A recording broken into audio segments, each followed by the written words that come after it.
Good morning, everyone. The theme of this week's assembly is remembrance, the action of remembering something. Normally, at this time of year, we remember as a whole school those that served in defence of our country. That cannot happen this year for obvious reasons, but on Wednesday, we will be conducting a small service which your teachers will be able to show you just before 11 a.m. The action of remembering something means different things to different people. Some celebrate and remember things fondly, others have real trouble when it comes to remember events of the past. I'm going to now share with you some of my family's history. To do so, I'm just going to take myself away from the screen so you can see the full screen. Okay, so the very young soldier on your left is your head teacher over 35 years ago. And it's a picture of a picture. It's a photo of a picture. That's why it looks so grainy. When I just left sixth form, I have fond times and memories of serving in the British Army, but I didn't witness conflict. And most of my time there was spent on exercise, like I was there in the picture, or engaging in sport and other outdoor activities. The soldier in the middle, in the white uniform, looking extremely smart, is my dad, aged 20. That picture was taken actually in the barracks in Hong Kong, and he later went on in the early 1950s to serve in the Korean War. He never really told us as children about his experiences, but I know that they must have not been good, as he destroyed all of his mementos of that time.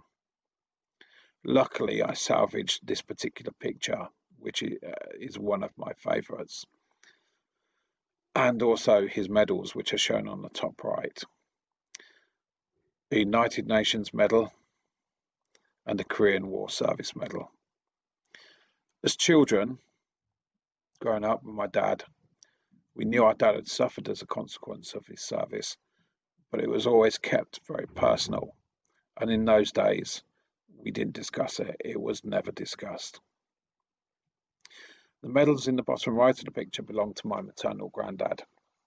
He served in Italy, and you can see the Italian flag colours in the middle on the left. The reason why these medals look so new is actually because they are. After the war, my granddad never wanted his medals and wouldn't accept them when they were offered to him. But my mum, being a tenacious character she is, contacted her home office and they sent them to her. And then my mum gave them to me so I and my children could remember his service, even if my granddad found it difficult to remember for himself. This last slide shows the image of our memorial board at Lutterworth College. It's in the main school hall. If you've never noticed it, or if you're new to the school, it's on the right-hand side of the stage. It's important to us because there are on it the names of 24 young men listed. All of those young men attended this school, and all of those young men gave their lives in the service of this country. When you're next in the hall, whenever that might be, I want you to go and read the names and remember them. We have a choice how we remember and reflect on our lives.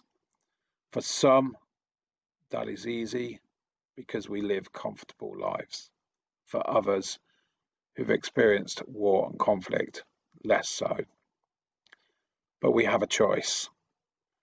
These young men don't have that choice, so we owe them a debt of gratitude by taking time to pay our respects to them. And I hope during the service on Wednesday that you all, as a school, as we always have done as a school, Lutterworth College always remembers those that served for our country and in our country with the greatest respect. And I urge you to do so during the service on Wednesday. Thank you all.